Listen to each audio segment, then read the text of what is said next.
Most people think addiction is about seeking pleasure or a lack of willpower. But actually, in my experience, addiction is a rational response to highly uncomfortable situations or emotions that gets out of hand. In therapy, we call that a maladaptive coping strategy. Hi, my name is Mitch Schutte. I'm a person in long-term recovery. I'm a therapist, a licensed alcohol and drug counselor, and I'm a student in a psychology program. And on this channel, we talk about psychological concepts and tools that we can employ in order for us to live more productive and efficient lives. So let's learn what psychology can teach us about addiction as a maladaptive coping strategy. So, what do I mean by that phrase maladaptive, besides trying to sound really smart? What that means is, coping strategies come in all different shapes and sizes, right? Um, when things come up, we cope to try and feel better or to try and alleviate pain or function better in the long term. So sometimes we have what's called adaptive coping strategies, right?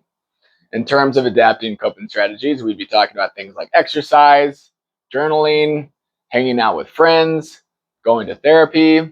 These would all be tools that we can use to cope with really powerful emotions or feelings that won't necessarily hurt us in the long term.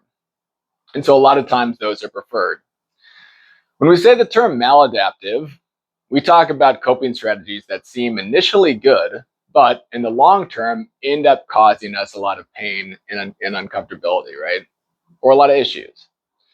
And so when we look at addiction, in the immediate term, right, it can seem like it's a pretty useful thing to do.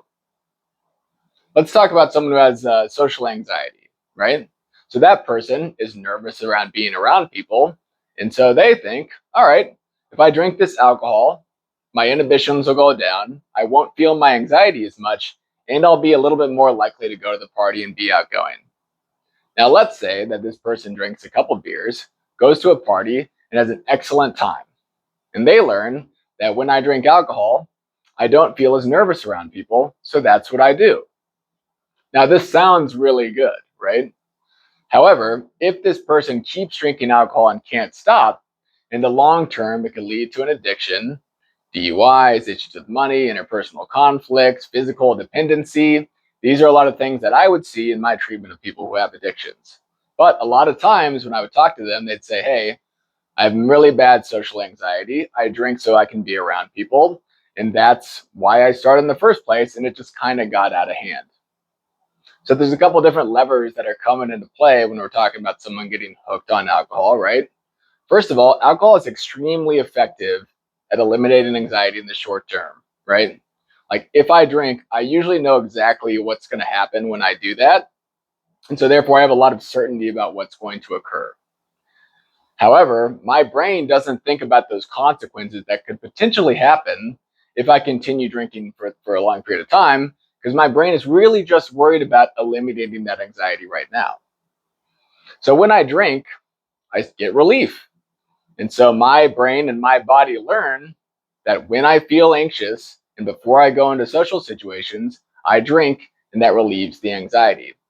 It does not think so far ahead to bring those negative consequences like job loss, relationship strain, DUIs into the present. It is only concerned about the anxiety that it's experiencing right now. And so, in terms of a coping strategy, extremely effective in the short term sometimes, right? But in the long term, it can be really problematic for us. And so, one of the issues is that when we're trying to replace maladaptive coping strategies with adaptive coping strategies, we run into a couple issues. First, the adaptive coping strategies typically don't have the immediate relief that maladaptive coping strategies have, right? Like if I drink a beer, I don't feel anxious. If I journal, I may not feel anxious right away. It's tough for me to journal right before I go into a party. I can do breathing techniques, but they are not an additional add-on to what I've been doing. And so their effect's going to be slightly muted.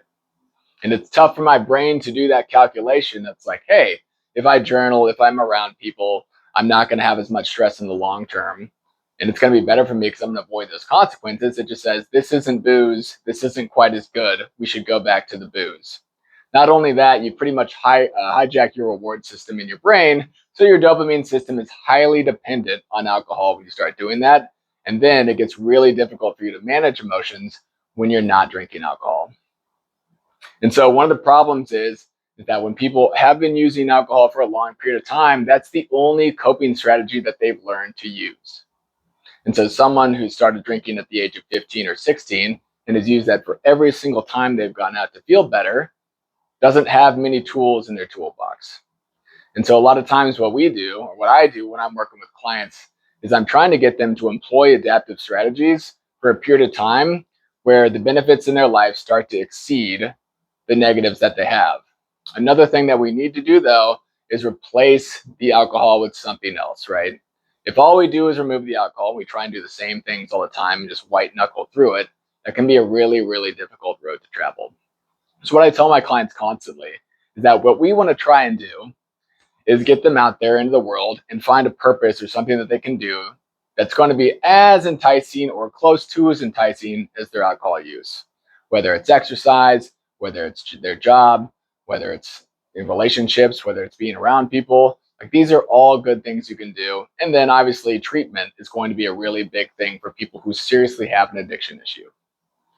So what I would recommend, if you are struggling with alcohol addiction, first of all, if it's pretty severe, start working with a drug and alcohol counselor or psychologist to help you work through your issues. So you're working with a professional. One of the issues with addiction is that it isolates us, right?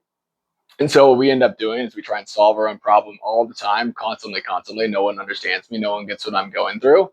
And then we keep digging ourselves in a further hole because our solutions aren't working. However, when we recruit support from other people and we ask for help, that's when this problem actually gets solved.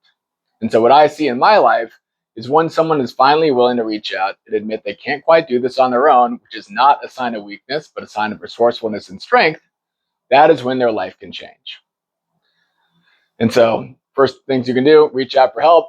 Another thing you can do, try and use some other adaptive coping strategies in the moment to see if those can replace the alcohol use. And then if you've been drinking for a long period of time, your brain literally has to reset for a period of time. It'll take you anywhere from a month to 6 months for your brain to rewire to not be completely dependent on alcohol for anything. And so, first thing, if you need help, go to therapy, try and employ some of those coping strategies, try and pull those negative consequences from your alcohol use into the present when you're thinking about drinking, get some accountability. Like, these are all tools that you can use that I'll go into at a later point in time.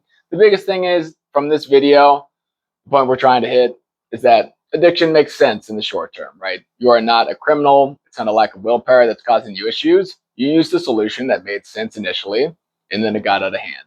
And what we want to try and do is get you to understand that that's okay and start moving forwards with your life in the way that you want to. Thanks for listening today. If you found any of this entertaining or useful, feel free to subscribe to my channel. Thanks.